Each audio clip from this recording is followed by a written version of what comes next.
লোকসভা নির্বাচনকে কেন্দ্র করেই রাজ্য রাজনীতি উত্তাল। বিরোধীরা শাসক দলের কুৎসা নিয়েই ময়দানে নেমে পড়েছেন। বাঁকুড়া লোকসভা লাল দুর্গ বলেই পরিচিত ছিল।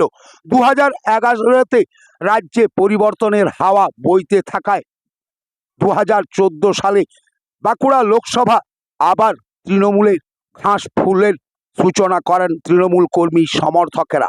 2019-এ সেই শিবিরেই গেরুয়া ঝড় ওঠে।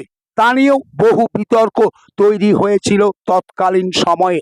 কেউ বা বলেছে তৃণমূলের গোষ্ঠী কোন্দলের জন্যই ঘাসফুল শিবিরেই গেরুয়া ঝড় উঠেছে।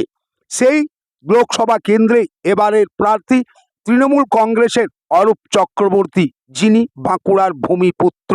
তিনি কি পারবেন সেই গেরুয়া ঝড়কে উড়িয়ে আবার ঘাসফুল ফোটাতে, নাকি তিনিও গোষ্ঠী কন্দলের জন্যই ব্যর্থ হবেন? তা নিয়েও রয়েছে রাজনৈতিক মহলে নানান প্রশ্ন। এবার দেখার বিষয়, অরূপ বাবু কি সত্যি 2024-এর লোকসভাতে বাঁকুড়া লোকসভা কেন্দ্রে ঘাসফুলকে পুনরায় প্রতিষ্ঠিত করতে পারবেন? তা নিয়েও রয়েছে প্রশ্ন চিহ্ন।